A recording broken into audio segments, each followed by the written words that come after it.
Hello à tous, j'espère que vous allez bien. Déjà c'est la première vidéo de l'année sur la chaîne, donc je voulais vous souhaiter une bonne année de la part des Aven Girls. On vous souhaite plein de bonheur, plein de réussite dans vos projets et surtout d'avoir une meilleure année qu'en 2020. Je crois que c'est pas bien difficile mais on le souhaite quand même. Et du coup, pour cette première vidéo, moi je voulais vous retrouver pour vous parler de quelque chose que vous me voyez pas mal faire si vous me suivez sur Instagram ou même que vous voyez faire régulièrement dans les vidéos, c'est le Disney Bound. Alors, petit disclaimer, je n'ai pas inventé le Disney Bound, je pense qu'il y a plusieurs conceptions du Disney Bound, donc tout ce que je veux dire, voilà, c'est ma conception à moi, c'est comment je le vois, comment je le pratique. Mais après, je suis complètement ouverte au débat, donc n'hésitez pas si voilà, il y a des choses qui vous paraissent un peu différentes de ce que vous pensez, n'hésitez pas, on en parle en commentaire, il n'y a pas de souci. Alors le Disneyland, c'est quoi? C'est né comment? Ça a été inventé a priori par Leslie Kay. Je pense que voilà, il y a peut-être des gens qui le faisaient avant, mais en tout cas, ça a été conceptualisé et appelé Disneyland par Leslie Kay. La date que j'ai trouvée, c'est 2011. Évidemment, on n'a pas moyen de vérifier, mais en tout cas, ça va commencer à faire une dizaine d'années. Leslie Kay, du coup, a quand même pas mal bénéficié d'avoir inventé ce concept-là. Elle a gagné en notoriété, elle a écrit un bouquin, on la voit régulièrement dans des conventions, notamment la D23. Donc c'est quelque chose qui s'est beaucoup développé, qu'on voit prendre un bel essor depuis pas mal d'années. Mais qu'est-ce que c'est le Disneybound? Le Disneybound, c'est s'habiller aux couleurs de son personnage préféré. Et là, vous me dites, est-ce que c'est du cosplay? Et non, c'est un peu différent. Vous savez peut-être, mais en tant qu'adulte, on n'a pas le droit de se déguiser dans les parcs Disney. Parce qu'on pourrait croire que vous êtes le personnage, si le cosplay est très bien fait, si le cosplay d'une princesse est très bien fait, les enfants pourraient croire que c'est Aurore qui se balade dans le parc, alors que non, c'est Astrid déguisée en Aurore. Et du coup, ça rompt un peu la magie. Donc c'est pour ça que les adultes n'ont pas le droit, à part sur des événements spéciaux, de venir déguiser dans le parc. Mais du coup, il a fallu trouver un autre moyen d'incarner son personnage préféré. Et pour ça, c'est le Disneyland qui est né avec cette idée de on ne se déguise pas dans le personnage, mais on s'inspire de ses tenues et de son état d'esprit pour faire une tenue. On peut le faire dans tous les styles, mais l'idée aussi c'est que ce soit avec des vêtements plus ou moins de tous les jours. On va en reparler après, ça peut être plus extravagant. Mais l'idée c'est que vous pouvez le faire très bien avec vos vêtements quotidiens. Je me suis habillée pour vous faire un exemple. Là j'ai un pull violet, j'ai un pantalon noir que vous ne verrez pas parce que je suis assise par terre et je ne vais pas me lever tout de suite. Et j'ai mis du coup un petit pins qui rappelle le personnage de mon Disneyland qui est Ursula. Je vais vous mettre une photo aussi de quand je l'ai fait à Halloween il y a quelques mois. C'était un Disneyland plutôt simple, juste inspiré par les couleurs du personnage et un petit accessoire. Voilà, ça vous donne, on va rentrer plus dans le détail, mais ça vous donne une concrétisation du concept. Maintenant que vous savez un peu le concept, comment ça marche, ça a l'air simple, mais peut-être que vous êtes un peu perplexe sur comment on se lance dans le Disneyland. Pour ça, moi, je vois deux façons de prendre le sujet. Soit vous allez chercher dans votre placard et vous regardez ce que vous avez, et ensuite vous décidez de construire votre tenue. Soit à l'inverse, vous choisissez un personnage et vous construisez votre tenue à partir de là. La première façon, pour moi, c'est la plus simple pour commencer. Parce que ça veut dire que vous allez aller voir dans votre placard, vous allez regarder les vêtements que vous avez, les couleurs que vous avez. Moi, ce pull, je ne l'ai pas forcément acheté pour un Disneyland, juste parce que j'aimais bien la couleur. Donc vous allez regarder dans votre placard, peut-être que vous avez du violet, peut-être que vous avez plus, je sais pas, du vert, ou peut-être en motif vous avez plus des pois qui peuvent faire penser à Minnie. En termes de couleurs, peut-être que vous avez facilement des associations de noir et de rouge qui peuvent faire penser à Mickey par exemple. Vous avez probablement déjà plein de choses dans votre placard qui peuvent vous permettre de démarrer une tenue. Et c'est comme ça que vous pouvez trouver l'inspiration. Il y a des couleurs qui seront très très reconnaissables, qui vont vous inspirer tout de suite le bon personnage, j'en suis sûre. Après, la couleur pour moi c'est l'élément principal dans un Disneyland, mais ça fait pas tout. Avoir la bonne note de couleur, c'est hyper important. Après, il y a des personnages qui peuvent avoir des couleurs assez similaires, donc il va falloir compléter votre tenue. Je pense par exemple à, vous avez une robe bleue, claire, ça peut être Cendrillon comme ça peut être Elsa par exemple. Vous avez du jaune et du rouge, ça peut être Belle comme ça peut être Winnie l'ourson. Donc il y a des choses qui peuvent être assez différentes, autant Elsa et Cendrillon c'est quand même plus ou moins des princesses. Et Belle et Winnie l'ourson, c'est un effet un peu diamétralement opposé. Et donc il va falloir compléter votre tenue. Pour ça, vous avez plusieurs options. Déjà, vous pouvez aussi bah, trouver d'autres vêtements pour compléter ce que vous avez déjà. Je pense que le plus simple et le plus efficace, c'est de trouver des accessoires surtout. Par exemple, pour Elsa, bah, trouver un pins, trouver quelque chose peut-être d'un peu brillant pour faire comme ses pouvoirs glacés, du blanc. Alors que pour Cendrillon, on va plutôt chercher déjà de belles chaussures. Mais aussi, bah, pareil, un pin, ça peut être un sac. Il y a pas mal de produits dérivés aussi à l'effigie des personnages, donc vous pouvez vous aider de ça, ce qui n'est pas vraiment possible dans le cosplay, donc c'est aussi une différence assez marquée. Mais un pins, par exemple, Ursula ne porterait jamais un pins Ursula, mais pourtant ça aide à deviner le personnage, donc c'est là la différence entre Disney Burn et cosplay aussi. Donc voilà, on le sait très bien, je crois que vous l'avez déjà vu sur cette chaîne, il y a pas mal de produits dérivés qui existent, j'en ai quelques-uns derrière moi aussi. Qui peuvent vous aider à compléter votre look. Je pense notamment aux sacs. Les sacs qu'on connaît tous, les Loungefly, les Daniel Nicole. Ils peuvent bien compléter votre look et surtout dire aux gens, il n'y a pas de doute, c'est Cendrillon, il n'y a pas de doute, c'est Elsa. Ça aide pas mal. Et aussi les oreilles. Peut-être que vous aimez bien les oreilles. Moi, je sais que j'en fais de temps en temps. Ça peut être pratique pour aider à compléter la tenue. Il faut vraiment le voir comme un élément reconnaissable que vous allez ajouter à la tenue. Il y a aussi quelque chose que vous pouvez travailler, c'est les cheveux, le maquillage. Donc, Elsa, c'est simple, vous faites une tresse, Cendrillon, vous faites un chignon. Je schématise, mais c'est à peu près ça. Les yeux, vous pouvez compléter avec plus ou moins de paillettes, plus ou moins de couleurs. Ça peut être aussi une couleur que vous n'avez pas forcément dans la tenue, qui peut aider à compléter. Moi, je sais que mon Disney Burn de Black Widow, par exemple, j'avais au final assez peu de rouge, à part j'en avais mis sur les yeux. Déjà parce que le noir... ça faisait très très charbonneux, mais aussi parce que au final j'avais pas l'opportunité d'ajouter trop de rouge dans ma tenue sans que ça dénote, donc je m'étais dit les yeux c'est une bonne façon de l'ajouter. Les yeux, les cheveux, c'est déjà des bons éléments sur lesquels vous pouvez jouer, et après quand vous prendrez des photos, il y a aussi tout ce qui est les poses des personnages, où là vous allez pouvoir compléter. Alors oui, vous n'allez pas vous balader dans le parc toute la journée, ou chez vous d'ailleurs, en faisant la pose du personnage. Voilà, ça n'aurait aucun sens, mais quand vous faites des photos, n'hésitez pas à vous inspirer de personnages préférés. Black Widow, encore une fois, j'ai fait la pose, j'ai eu des courbatures le lendemain, mais j'ai tenu à faire la pose. Donc voilà, n'hésitez pas à vous inspirer des postures de votre personnage, et on va en reparler après, mais c'est aussi une façon de l'incarner et de prendre ses valeurs et la confiance qu'il peut dégager. Et dernier point, niveau accessoires, vous pouvez aussi compléter avec des choses qui vous paraissent pas vraiment vestimentaires ou qui ne sont pas des bijoux. Vous pouvez prendre des objets de votre collection, des Funko, des livres, des petites décos, etc. Le coussin qui est là, le vinyle qui est là que j'ai pris pour Captain America à la Dapper Day, comme vous pouvez le voir si Marion affiche la photo.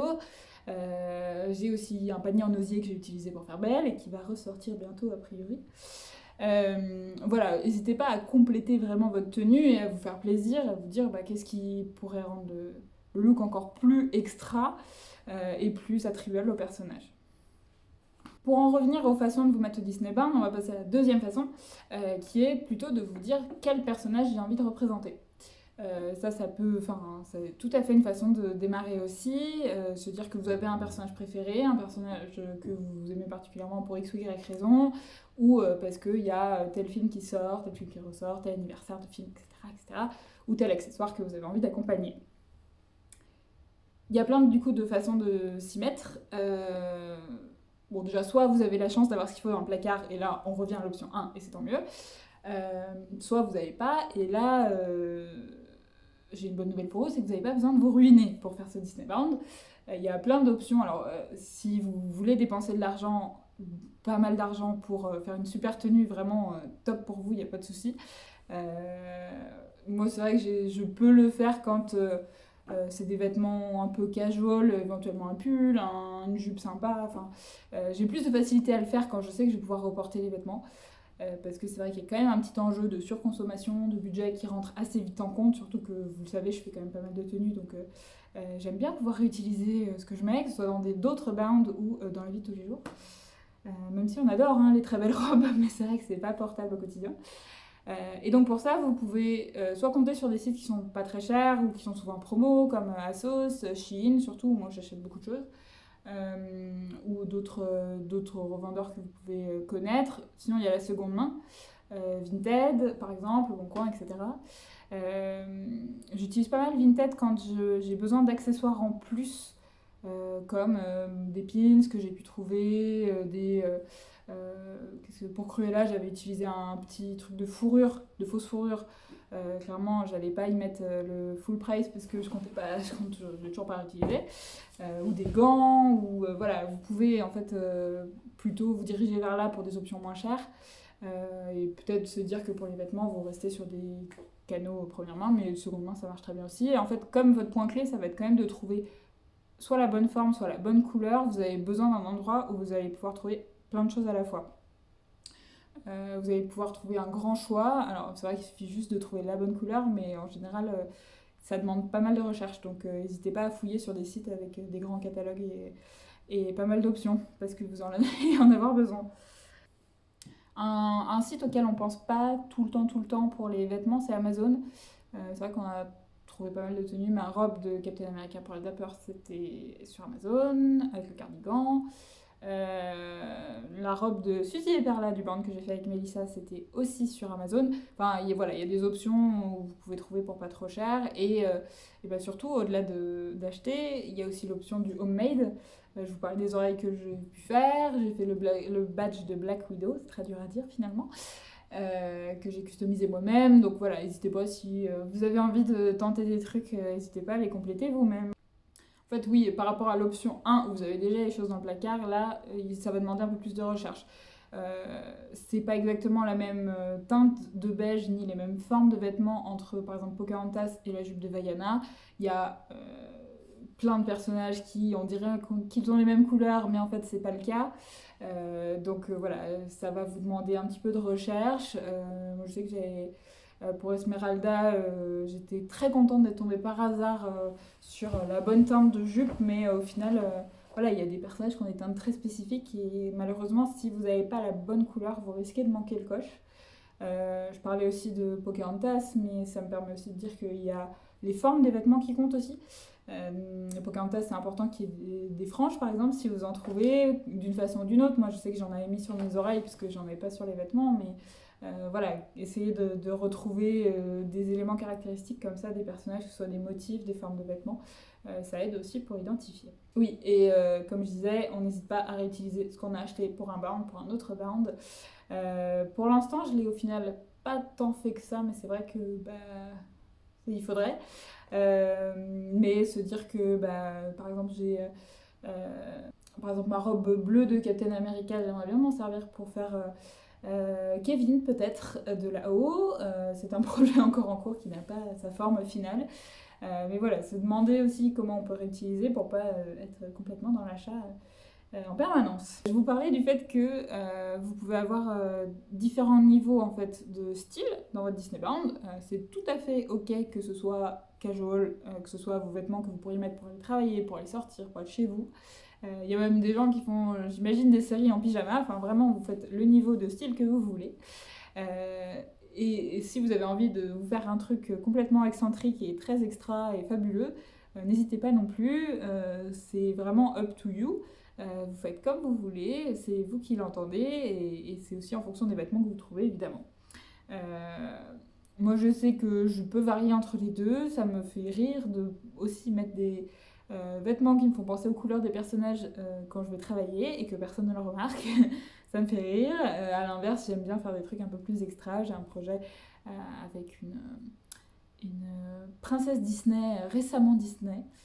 Je vous laisse cogiter, vous me dites si vous avez trouvé un commentaire. J'ai un projet de faire cette princesse-là, qui est un peu plus exceptionnelle. Je pense pas que je pourrais remettre la tenue tout de suite. Et à l'inverse, j'ai pu faire en fait Captain America, donc vous voyez le bouclier ici et ici. Je l'ai fait en fait dans les deux. J'ai fait une tenue complètement casual avec des vêtements que j'avais déjà, qui est d'ailleurs mon premier Disneyland que j'ai fait il y a 3 ans peut-être. Une jupe bleue électrique toute simple, un débardeur rouge avec des rayures blanches. Et voilà, c'est tout ce que j'avais pour mon premier Disney Bound et je l'ai refait récemment. Marion vous mettra probablement la photo juste ici. Je l'ai refait récemment avec, enfin, je l'ai un peu fait évoluer depuis, mais j'ai juste rajouté les chaussures argentées et c'est tout. Et non, et un pit de Disney World. Et un sac Loungefly. J'avais oublié le sac Loungefly. Mais voilà, c'est une tenue complètement portable au quotidien, qui est vraiment casual, mais qui était très sympa. Et à l'inverse, j'ai aussi fait la version d'Upper Day, donc que vous voyez juste ici et que vous avez probablement vu passer sur Instagram, avec du coup une robe un peu plus dans le style vintage. N'hésitez pas à regarder le vlog pour voir un peu si vous ne savez pas forcément ce que c'est. Un jupon que j'avais déjà, le fameux collant blanc que j'avais déjà aussi, qui me sert beaucoup pour les bains, même si je ne l'aime pas. Et bah, voilà, plusieurs accessoires qui allaient dans ce sens-là. L'idée, voilà, c'est que ça vous montre bien qu'on peut faire les tenues sur ces différents niveaux, selon ce qui vous inspire, selon ce dont vous avez envie.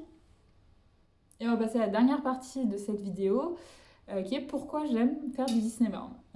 Et c'est peut-être ce qui va vous convaincre de vous lancer aussi. J'aime déjà beaucoup faire du Disney Bound parce que je trouve ça assez créatif en fait. Je suis nulle en dessin, les activités artistiques c'est moyennement mon truc. Mais ça j'aime bien dans le sens où je pars d'un personnage existant et je vois comment je peux l'incarner et le transmettre dans ma tenue.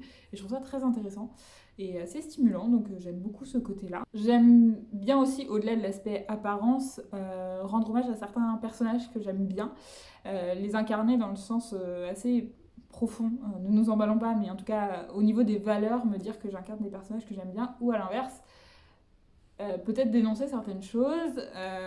Encore une fois, dénoncer, c'est peut-être un grand mot. On parle de Disney.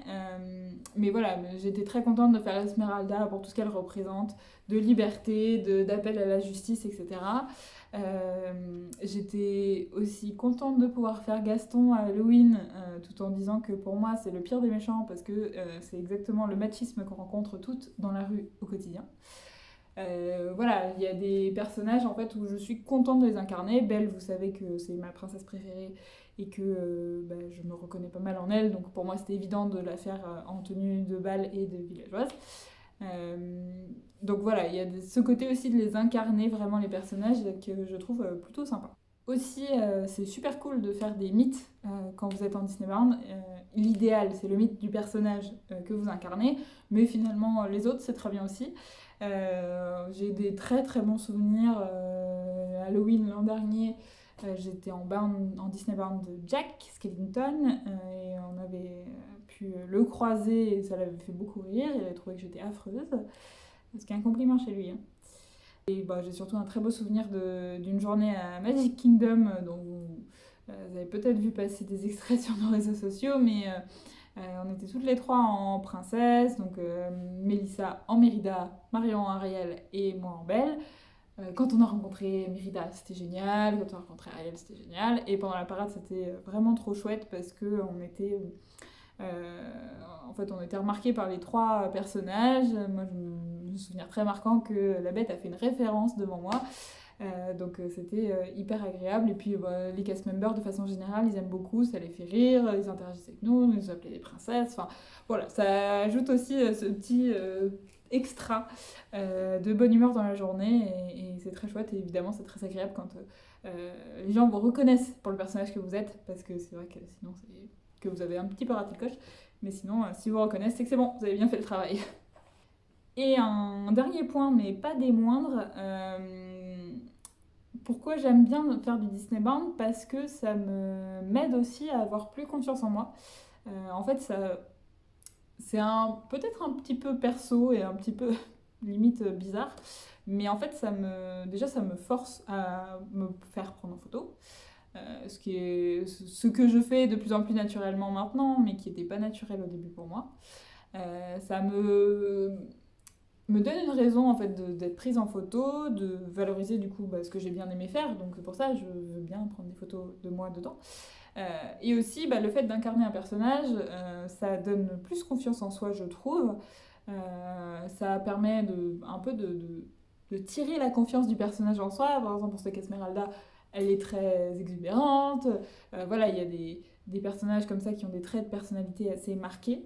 Euh, Moi, ce qui m'a le plus fait dire ça, c'est Black Widow. Parce que, bon, déjà, le personnage est badass, elle a quand même cette force, c'est une super-héroïne, hein, et donc pouvoir se dire qu'on incarne une super-héroïne, ça donne un petit boost. Et je pensais pas forcément pouvoir la faire en Disney Bound parce qu'elle est quand même représentée de façon très sexy dans les films et c'est pas vraiment ce que j'estime être. Et pourtant, bah, faire ce Disney Bound, ça m'a quand même donné ce boost de confiance en moi parce que je savais comment poser, parce que bah, justement je devais mettre en avant cette force qu'elle a. Et au final, bah, ça a peut-être un petit peu déteint sur moi en me disant bah, moi aussi, en fait, je peux avoir cette force. Et même si pour les photos, je donne des coups de pied et qu'après je me casse les figures. Mais voilà, ça donne ce petit transfert de confiance en soi, en tout cas, qui est plutôt valorisant. Et évidemment, quand on vous dit ah, j'adore ta tenue, c'est trop bien, tu l'as trop bien faite. Ça fait plaisir aussi, donc voilà, pour tous ceux qui prennent le temps de commenter sous mes photos ou venir me voir dans le parc en me disant ah j'adore ta tenue, merci beaucoup parce que ça fait super plaisir et ça aide aussi à avoir ce petit boost de confiance en soi. Donc n'oubliez pas de commenter quand vous voyez passer des Disneyland sympas sur Instagram, ça fait toujours plaisir.